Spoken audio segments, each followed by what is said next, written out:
Good evening, good people. See, the problem with parents today is that they justify their child's bad choices instead of training them for the legacy and purpose that God has designed for them. It's a mother's job to contend for the legacy of their child.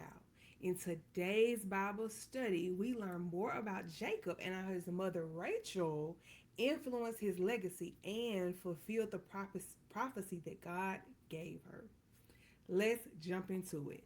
We're turning to Genesis 27 today, and we are going to study God's word from that lens, that perspective. And I hope that you are excited about what you can learn and just how much information is in the word. So I'm going to share my screen. We are going to go into Genesis 27 in the NLT version, per usual, and we are going to read what is here so that we can best understand what we are getting into today. Remember, we do a um, initial read through of the chapter so we can better understand what we're dealing with, and then we break it down verse by verse. So we start off. It's saying Jacob steals Esau's blessing. One day, when Isaac was old and turning blind, he called for Esau, his older son, and said, "My son."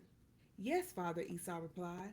"I am now an old man," Isaac said, "and I don't know when I may die. Take your bow and a quiver of arrows and go out into the open country to hunt some wild game for me. Prepare my favorite dish and bring it here for me to eat. Then I will pronounce the blessing that belongs to you, my firstborn son, before I die." But Rebekah overheard what Isaac had said to his son Esau.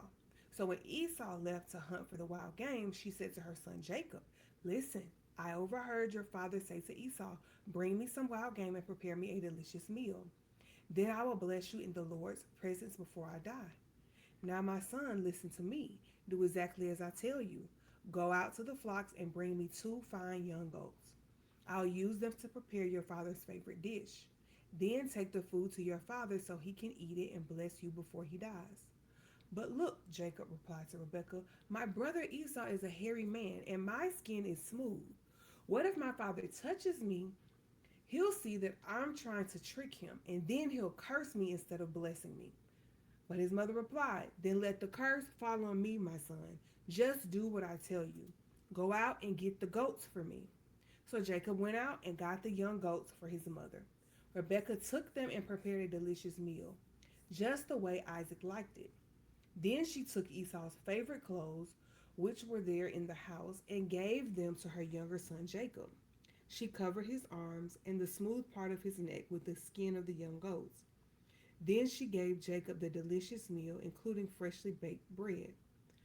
So Jacob took the food to his father. "My father," he said. "Yes, my son," Isaac answered. "Who are you, Esau or Jacob?" Jacob replied, "It's Esau, your firstborn son. I've done as you told me. Here is the wild game. Now sit up and eat it so you can give me your blessing."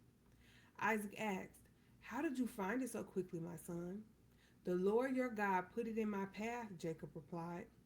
Then Isaac said to Jacob, "Come closer so I can touch you and make sure that you really are Esau." So Jacob went closer to his father, and Isaac touched him. "The voice is Jacob's, but the hands are Esau's," Isaac said. But he did not recognize Jacob because Jacob's hands felt hairy just like Esau's. So Isaac prepared to bless Jacob. "But are you really my son Esau?" he asked. "Yes, I am," Jacob replied. Then Isaac said, "Now, my son, bring me the wild game. Let me eat it, and then I will give you my blessing." So Jacob took the food to his father, and Isaac ate it. He also drank the wine that Jacob served him. Then Isaac said to Jacob, "Please come a little closer and kiss me, my son." So Jacob went over and kissed him. And when Isaac caught the smell of his clothes, he was finally convinced, and he blessed his son. He said, "Ah, the smell of my son is like the smell of the outdoors, which the Lord has blessed. From the dew of heaven and the richness of the earth, may God always give you abundant harvest of grain and bountiful new wine. May many nations become your servants, and may they bow down to you. May you be the master over your brothers, and may your mother's sons bow down to you. All who curse you will be cursed, and all who bless you will be blessed. As soon as Isaac had finished blessing Jacob, and almost before Jacob had left his father, Esau returned from his hunt. Esau prepared a delicious meal and brought it to his father. Then he said, "Sit up, my father, and eat my wild game so you can give me your blessing." But Isaac asked him, "Who are you?" Esau replied, "It's your son, your firstborn son Esau." Isaac began to tremble uncontrollably and said, "Then who just served me wild game? I have already eaten it, and I blessed him just before you came. And yes, that blessing must stand." When Esau heard his father's words, he let out a loud and bitter cry. "Oh, my father, what about me? Bless me too," he begged. But Isaac said, "Your brother was here, and he tricked me. He has taken away your blessing." Esau exclaimed, "No wonder his name is Jacob, for now he has cheated me twice. First, he took my rights as the firstborn, and now he has stolen my blessing. Oh, haven't you saved even one blessing for me?" Isaac said to Esau, "I have made Jacob your master and have declared that all his brothers will be his servants. I have guaranteed him an abundance of grain and wine. What is left for me to give you, my son?" Esau pleaded, "But do you have only one blessing? Oh, my father, bless me too." Then Esau broke down and wept. Finally, his father Isaac said to him, "You will live away from the richness of the earth and away from the dew of the heaven above. You will live by your sword, and you will serve your brother. But when you decide to break free, you will shake his yoke from your neck." Jacob flees to Padan Aram. From that time on, Esau hated Jacob because their father had given Jacob the blessing, and Esau began to scheme. "I will soon be mourning my father's death. Then I will kill my brother Jacob." But Rebekah heard about Esau's plans, so she sent for Jacob and told him, "Listen, Esau is consoling himself by plotting to kill you. So listen carefully, my son. Get ready and flee to my brother Laban in Haran. Stay there with him until your brother cools off. When he calms down and forgets what you have done to him, I will send for you to come back. Why should I lose both of you in one day?" Then Rebekah said to Isaac, "I'm sick and tired of these local Hittite women. I would rather die than see Jacob marry one of them." All right, so now we are going to jump into our PowerPoint for this evening, and we are going to be studying the same chapter, but just breaking it down verse by verse. And I did it in a way where we could kind of flash between chapters 25 and 27 because a lot of what we have understood in Jacob and Esau's story is introduced in 25. And so it's interesting to see how what happened when they were before they when they were conceived and they were growing in their mother's womb, and then what happened when they were a little younger, how all of that multiplies into this current situation that they are in. So give me a second to share my screen again, and I will get over to that PowerPoint. All right. So is it Jacob's deceit, or is this prophecy fulfilled? That is our discussion. It says, this is the flashback from chapter 25, Genesis chapter 25. It's important that we read this because we need to know what happened before they were born so that we understand why this is happening now. Historical context. In chapter 25, verse 21, it started by talking about Isaac pleaded with the Lord on behalf of his wife because she was unable to have children.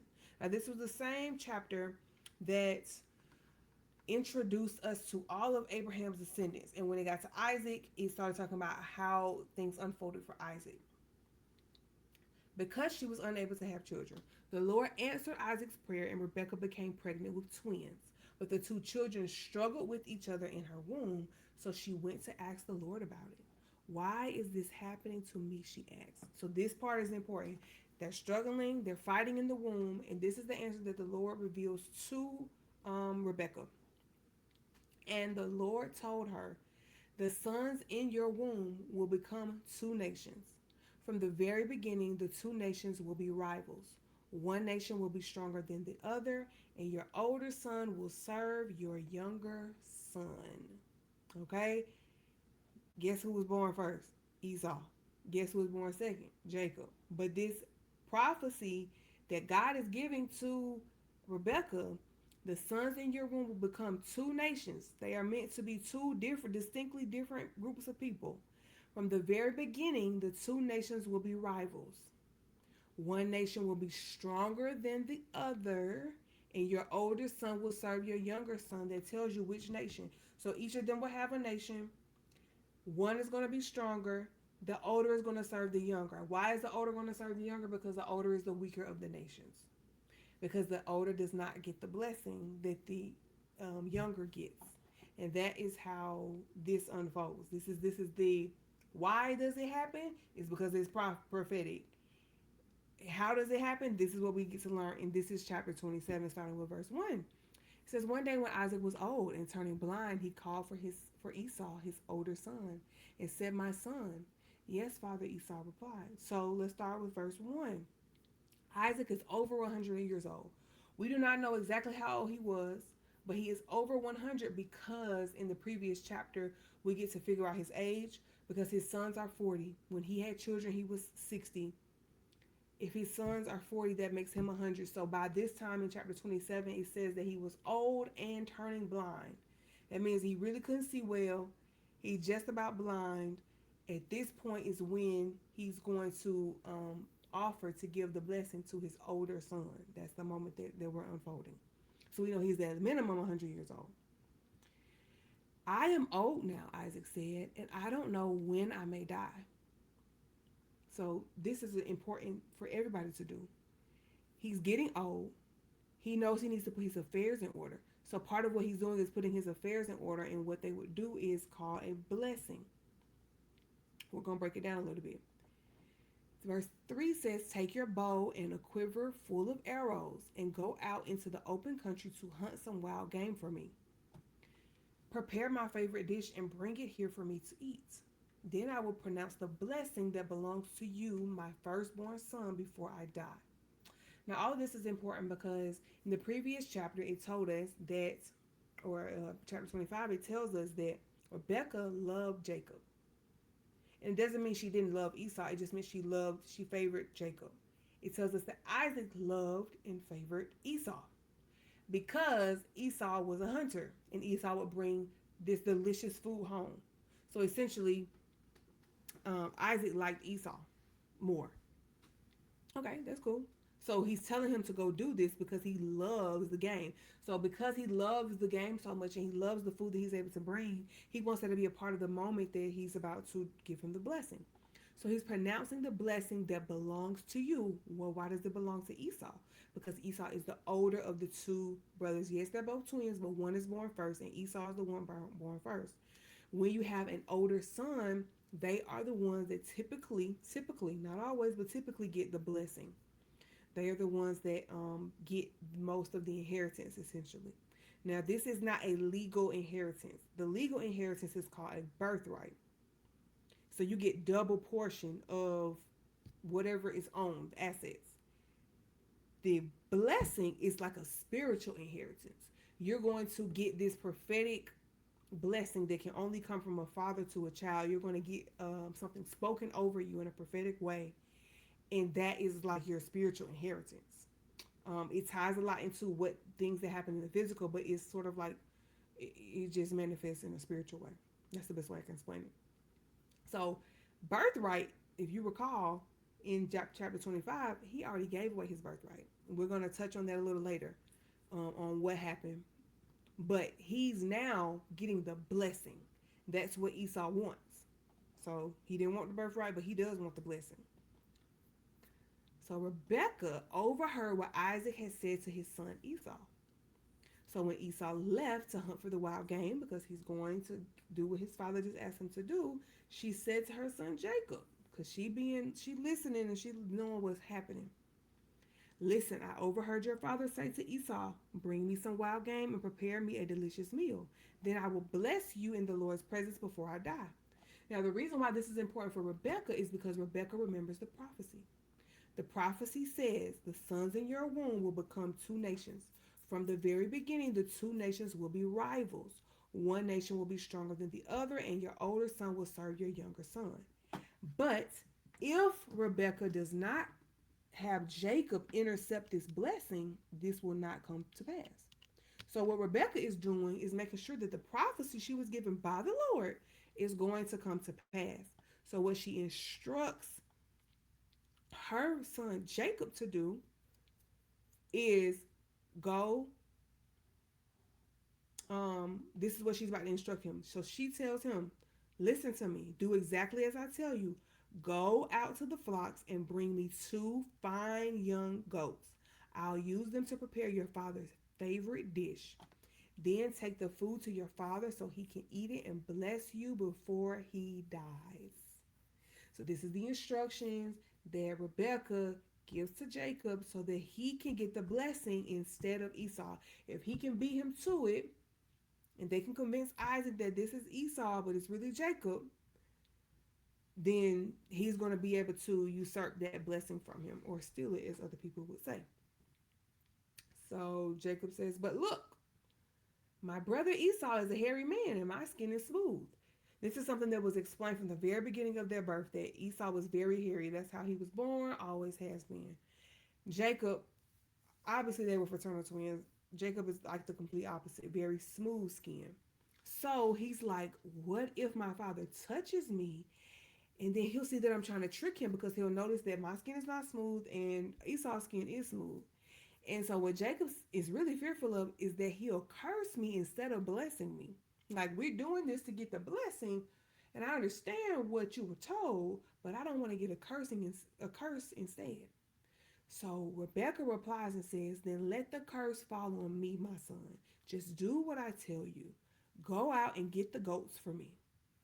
So Rebecca is very, very, very focused on the mission. The mission is we have to move quickly. Esau's a good hunter. It won't take him too long to come back, and we have to intercept this blessing and make sure we can get all this done. And so that's exactly what Jacob goes to do. But he is concerned that he's going to be cursed. And so Rebecca is saying, if he ends up finding out who you are and cursing you, it's going to fall on me. And I think that this is a great example of how we have to be careful about our words, because people think that words don't mean anything. Look at how this interaction is going between Jacob and his mother Rebecca. She's saying, if you're cursed, meaning if Isaac was to find out who Jacob was, he could say, may you work by the sweat of your brow, similarly to how God gave Adam the curse. May you work by the sweat of your brow. May you fight for a living. May you never get along with people. Like, he could speak these things. So the things we speak over people, as far as like almost like a future tense, may this happen to you, may that happen to you, those are curses. And it's not that you can't speak a curse, but you need to be careful in knowing that you're either speaking a blessing or a curse. So Rebecca is saying, if that's to happen, the curse will fall on me. So I'm going to take it for you. So Jacob went out and got the young goats for his mother. Rebecca took them and prepared a delicious meal just the way Isaac liked it. So obviously Jacob was satisfied with, okay, you said you're going to take the curse. I'm going to follow your instructions, because Jacob is trusting that his mother is being led properly. And when you are being led properly, you're going to do the thing that your parents are wanting you to do. It's when you don't feel like you're being led properly that you're going to rebel. Now, you can chew on that and you can say, oh, but this and oh, but that. If somebody feels that their leadership is quality, they're going to do what the leadership says. Now, Jacob is a grown man. He's over 40 years old by this point. Rebecca is waiting for the opportunity to do what it is that God gave her to do. God told her this over 40 years ago, before they were even born. This is what's going to happen. She's taking the opportunity. So Jacob's trusting it. So she did what she could do. She heard the information. She came, gave instructions, and now she's doing what she can do to prepare the meal just the way Isaac liked it. Because who gonna know the way Isaac liked it more than his wife? Then she took Esau's favorite clothes. Not only did she cook, she went ahead and prepared an opportunity so that Jacob would not, he could be disguised. So she took Esau's favorite clothes, which were in the house, and gave them to her younger son Jacob. So if he's wearing these clothes, it's going to have his scent on it. It's going to feel like it's Esau. It's going to seem like it's Esau. So she's kind of putting him in this disguise to make him, to pass him off as Esau. She covered his arms and the smooth part of his neck with the skin of the young goats. So she done thought ahead on how am I going to make Jacob seem like he is just as hairy as Esau. I'm gonna use the skin of the goats that I'm cooking for this meal, and I'm going to put it on him. She gave Jacob the delicious meal, including freshly baked bread. So look at the work that Rebekah is doing behind the scenes to make sure that the prophecy that is fulfilled comes true. Now, it doesn't matter whether or not you agree with it, the moral morality of it. The thing I want you to understand is that if a prophecy is spoken, if God said it, that's what it is. But we have to work for our prophecy. You can't just be living in like, oh, well, God said this, so I'm just waiting on that to happen. No, you have to contend for the prophecy that's been given to you. If you're not willing to put in the work, you're not asking, seeking, finding, asking, seeking, knocking, excuse me, then you will not get the answer. Asking, you will receive. Seeking, ye shall find. Knocking, the door will be open to you. You can't get the door open if you're not doing the work. So that's what Rebecca's doing. She's doing the work and helping her, guiding her son on how to do the work because she was given the prophecy about them. So she's going to make sure that the prophecy is fulfilled. Now, it's very likely that Isaac is aware of this prophecy. It's very likely even that Esau and Jacob are both aware of this prophecy because it's very likely that they have been told the story of their birth and what will happen.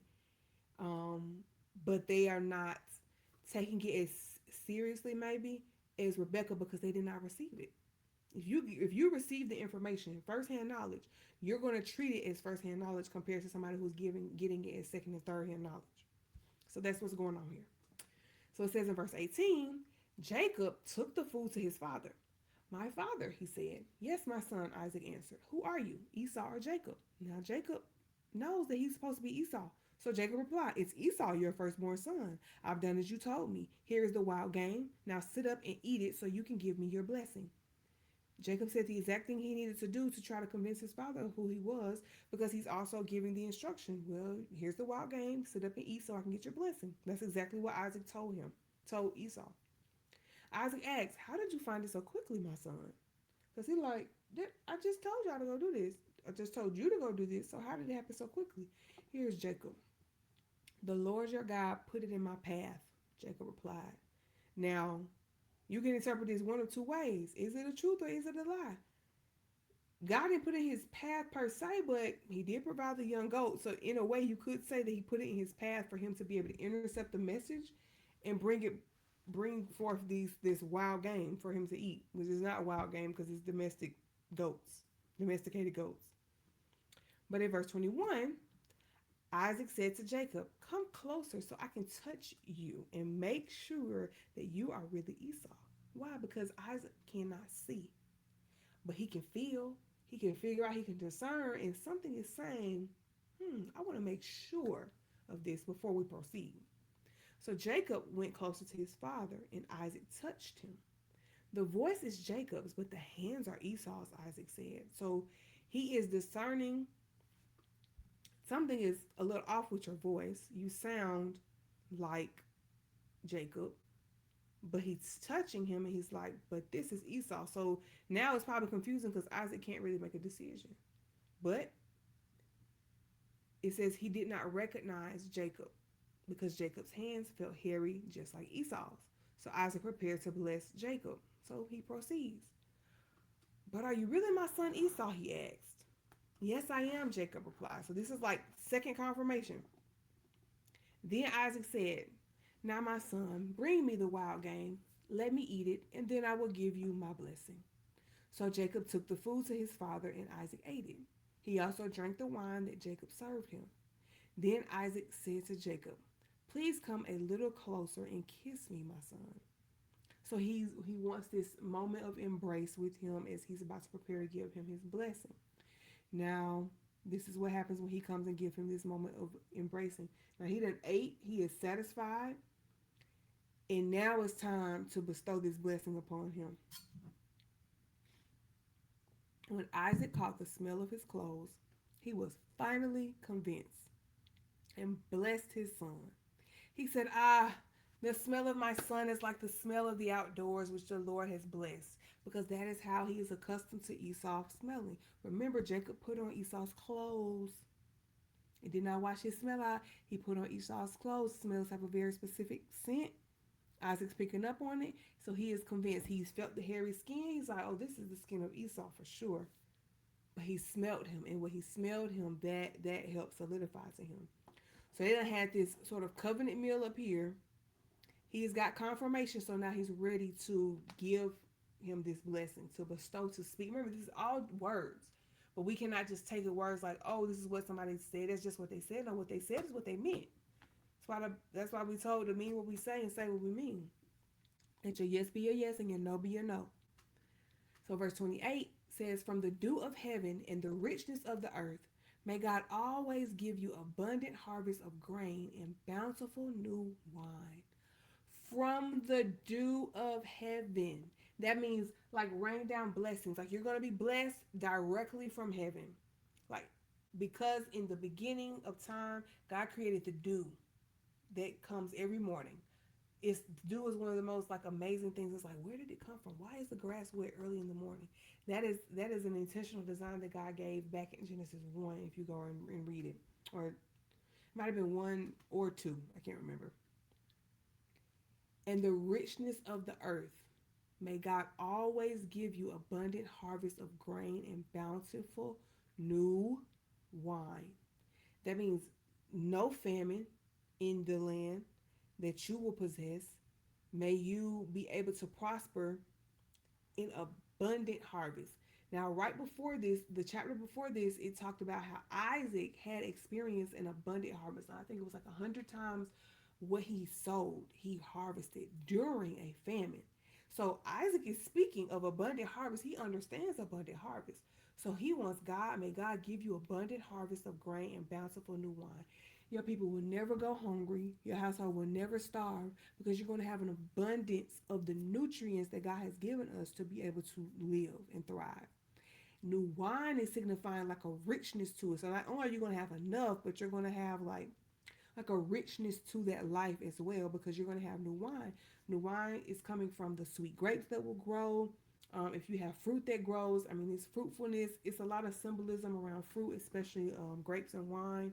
And so this is like you're going to have plenty to eat, plenty to drink, plenty of happy and merry moments, because wine is used for those things as well. Toast, parties, weddings, the whole nine. May many nations become your servants. Now, this is the part that not only is he's going to be have plenty, many because of his plenty, many nations become your servants. That means that there are going to be nations around you that essentially come to you and will serve you instead of you serving it. So you're going to be the head and not the tail type of thing. This is being spoken to him. May they bow down to you, serve you in a way where they're worshiping you bowing down, but they may be actually subservient. They are not equals to you. They are like below you, and they are serving you to gain favor with you. That's what bowing down to you means. And may your mother's sons bow down to you. That means like even your relatives will bow down to you. Now Isaac knows this very well because he has relatives that bow down to him. This is like a very similar type of blessing that he was going to be promised as well, that he was already promised as well. Except for we don't get to hear the actual words that Abraham speaks over Isaac. We do know that he's given the same covenant as his father Abraham was given. But in the same way, like all of Isaac's brothers, Ishmael and then Keturah's sons, are all to bow down to Isaac. They're all to serve Isaac as well. And it doesn't mean Isaac is one person. It means like the nation that he bears. So this is being passed to him, Jacob, who is pretending to be Esau. And remember, Isaac is giving it full fledged because he believes that this is Esau, and Esau deserves it because he's the firstborn son, and so he's going to get all. He's going to give it all to him. All who curse you will be cursed, and all who bless you will be blessed. Now, that is a direct quote that Heavenly Father gave.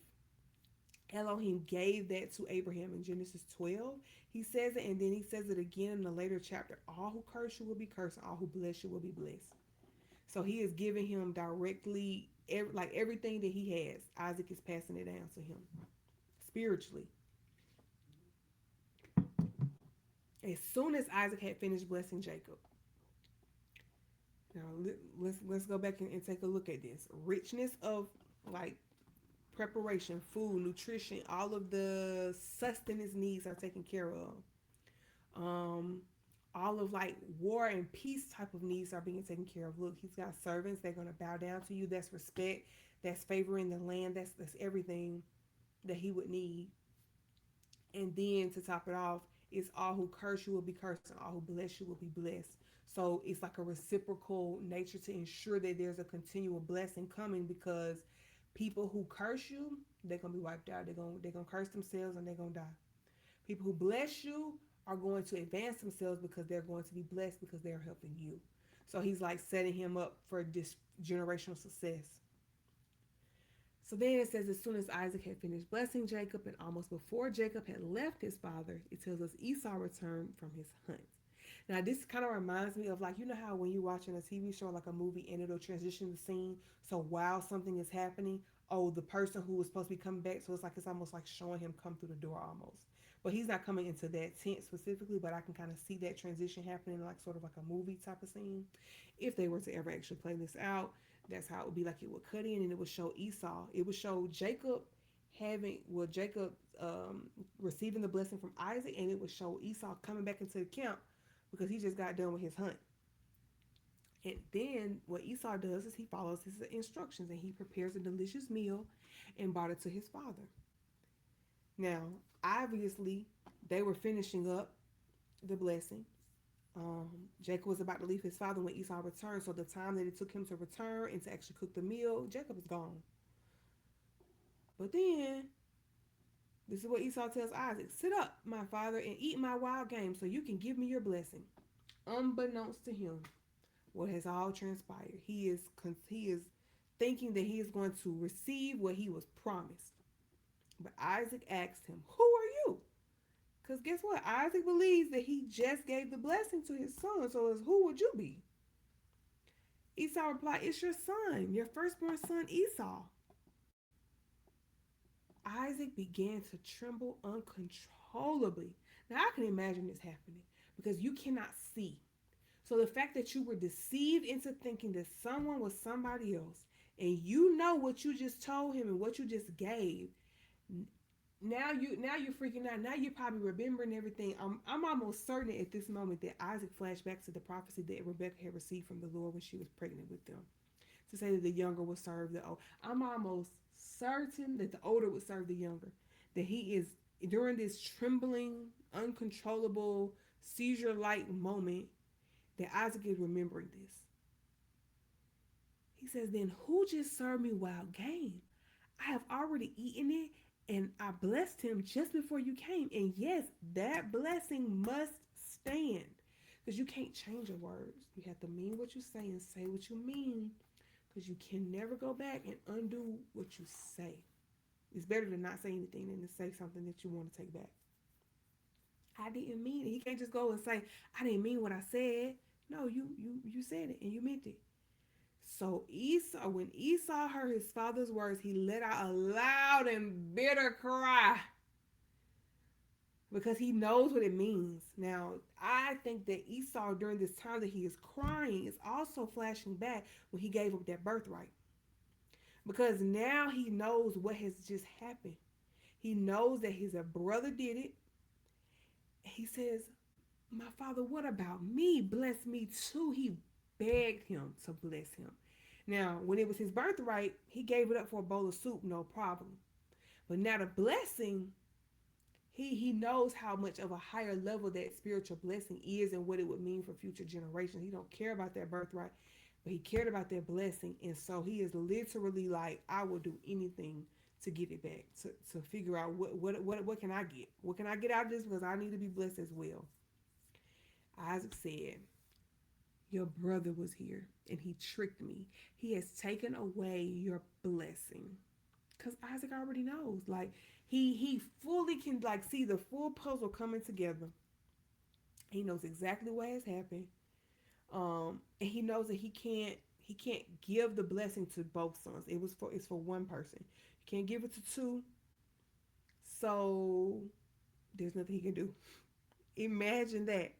Son, there's nothing I can do for you. So Esau exclaimed, he's still having a fit. No wonder his name is Jacob, for now he has cheated me twice. So Jacob means heel. And so they also say it means it's a Hebrew word for heel and deceiver.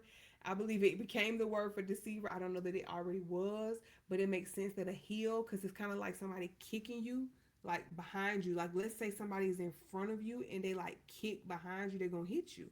Well, you don't really see it coming because they kind of kick back. And that is it's kind of like taking a jab at you without you knowing that that's coming. You can't really see it with your eyes or whatever. You would never see that coming. People normally kick forward where they can see and they can fight, but Jacob kind of did it where it's like behind him. So like with his heel, he kicked him. So his name means heel. Okay. So first he took my rights away. And remember, oh, this is a good point. Remember when he was born, when Esau was born, Jacob was holding on to Esau's heel, it says in chapter 25. So that's why his name ended up being Jacob. And so look at how prophetic even the visual of that is. Like he's trying to take what he has already in the womb. They were fighting, y'all. Jacob was already trying to grab at his foot and take what he could get. He couldn't have nothing. Well, it happened. So, but now this is interesting how Esau says this. He says, for now he has cheated me twice. First, he took my rights as the firstborn, and now he has stolen my blessing. I'm sorry, sir. We must need to go and flash back. You gave your rights up as the firstborn. You didn't want it. You wanted a bowl of soup. Cause talking about what good is my rights gonna be, my birthright to me when I'm starving. I'm about to die of hunger. That's what you said. But you say that he took your rights. See, what happens is people don't take accountability for what they do. And then they end up being naive and blind to what's coming because you're not taking accountability for what you did. You gave up your rights. Jacob simply asked for it. Hey, give me a bowl. You want a bowl of soup? Give me your rights. You gave it up. He didn't have to coerce you into anything you wanted because you showed contempt for it, is what the word says. That's disgust for it. So here's what Esau asks. Oh, haven't you saved even one blessing for me? Is there nothing else? Y'all, I told y'all he gave him sustenance. He gave him like protection and safety. And then he gave him generational like success as well. Well, there's nothing left for you, Esau. This is what happened with Esau and Jacob in chapter 25. It says, one day when Jacob was cooking some stew, Jacob minded his own business. Esau arrived home from the wilderness, exhausted and hungry. Nobody told Esau to be out there in the wilderness. Esau could have been home. Esau could have been ready to eat. Esau said to Jacob, I'm starved. Give me some of that red stew.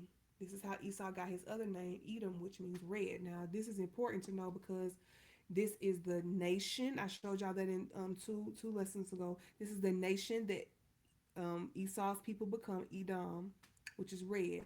So you let some red stew get in the way of your birthright. So it's like his name. Every time you say his name, it's like, yeah, that red is what blinded you. That red cost you. And so verse 31 says, all right, Jacob replied, but trade me your rights as the firstborn son. Here's Esau's response because he's so big and bad and bold. Look, I'm dying of starvation. What good is my birthright to me now? Okay. But Jacob said, first you must swear. That's promise. Like this is an agreement. And this is verbally. that your birthright is mine. So Esau swore on an oath, thereby selling all his rights as the firstborn to his brother. But he said that somebody made him do it. Let's go back. He said that first he took my rights as the firstborn. He didn't take it. You gave it, sir. You swore an oath by it. Then Jacob gave Esau some bread and lentil stew. Esau ate the meal and then got up and left. Alrighty. He showed contempt for his rights as the firstborn son. So where was it that he took it? He didn't. You didn't take accountability for it, Esau. You didn't see the next thing coming because you're not paying attention. We gotta pay attention to prophecy and what's been spoken, what's been promised, what's been foretold. That will prepare you for the future.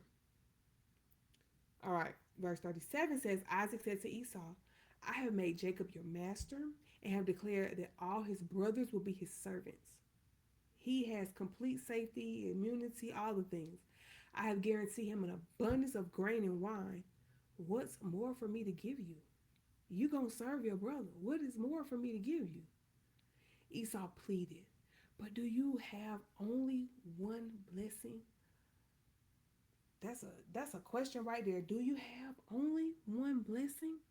Oh, my father, bless me too. Then Esau broke down and wept. Grown man crying because he knows that this is the end for him. He knows that there's no up. There's no way to go up from here. He only has one blessing because it's only supposed to be for one child. It's only supposed to be for the firstborn son. And because he did not steward it properly, it's gone. There is no recovering it. So that's why he weeping. He is mourning. And this is a good moment for him to mourn because it's gone. Nothing he can do. Jacob has it, and that's it. So finally, his father said, you will live away from the richness of the earth and away from the dew of the heaven above. This is moments later, right? This is a whole moment of grief and sorrow, but Isaac is not done. He don't have a blessing for him. It's not necessarily a curse, but it's the truth. It's the reality of what he's saying, the interpretation of, because he gave Jacob these things and he's spoken these things over Jacob. This is the rest of it. You will live away from the richness of the earth and away from the dew of the heaven above. Why is he living away? Let's go back to the blessing that he gave to Jacob.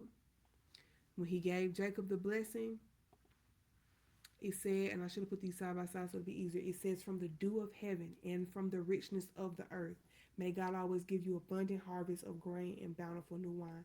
So if Jacob gets the blessings that are directly from heaven and the richness of the earth that he gets to have plenty of, then he's gonna get the opposite. So it's like, well, if you get these blessings, again, it's not necessarily a curse, it's just the reality of what happens. If you get these higher blessings, then you don't get the higher blessings that's already taken. May God give you the abundant harvest of grain and bountiful new wine. And this is what Esau gets. You will live away from the richness of the earth. That means you will not live on rich soil, okay? And away from the dew of heaven. Okay, it's completely opposite of what he just told. So you don't have, it's not that you won't have any sustenance, you just won't live and dwell in it the way that your brother will. That's the reality of it. You will live by your sword. So he got safety. Jacob, you're not going to get that same safety. You're going to have to fight for what you get. And you will serve your brother. You will be beneath him and he will be above you. Again, this is painting the real picture for him. But here's a silver lining. But when you decide to break free, you will shake his yoke from your neck. That's something good right there. But when you decide to break free, you will shake his yoke from your neck. Now that's something that people really need to ponder on, and we need to make sure we really understand that you have to decide to break free from the bondage that you are under. Even though this is just the reality of what he was going to have to deal with, he could break free from this bondage of having to be under his brother this way. He didn't have to. it would be it would be a choice. Because you're gonna decide to break free, and you will shake his yoke from your neck, and you won't have to be under their control and influence in the way that maybe it was before. So this is a that's a lesson for us all to understand, because at some point of life we're in bondage, and we have to break free from our enemy. In this case, Jacob really is Esau's enemy. He even gets to decide to break free from it. He's gonna have to decide to break free from it, just like we have to decide to break free from Satan's grip. And it's so sad because so many Christians are still under the grip. They're under the bondage that Satan has produced. This is the reality that many people live in, and they have not decided that, hey, this doesn't have to remain my reality. I can go over here and I can do something different. You don't have to remain under a yoke. You are free in Christ. You need to go read. Is it in Corinthians that you are free indeed, or is that Galatians? We are reborn in Christ, but a lot of us have a mental yoke, and that yoke is still keeping us in bondage to past sins, past regrets, past words that have been thrown at us, past identities. That's not the way we're supposed to live in Christ. So he's telling him, even as Esau, you're gonna have the freedom and the choice to break free from that. So from that time on, Esau hated Jacob because their father had given Jacob the blessing. From that time on, so let's say they're about 40, from 40 on, Esau hated Jacob. They're still living in the same camp. Esau couldn't stand him. And Esau began to scheme. So that hatred develops into this scheme, this plot. I will soon be mourning my father's death. Then I will kill my brother Jacob. So he let this hatred develop so much because of jealousy. He let this hatred develop so much to where he was willing to kill my brother Jacob. Now Esau knows all about Cain and Abel. Esau knows and understands the history that has happened up until this point. Um, he understands the temptation that's coming to crouch at his door, just like God told Cain. And he's allowing that to develop into a whole scheme. He had a whole homicidal ideation. I work as a crisis therapist. So he had this homicidal ideation, and he intends to act on it. So it's like what plays out next is sort of a duty to warn, if you will, in like our modern language. He hated him. He developed a scheme. But he was gonna be respectful enough to wait until after his father's death. He said, "I'll be soon be mourning my father's death. Then I'm gonna kill him." So we got a timeline here. He has intent. He has a plan, means, and intent.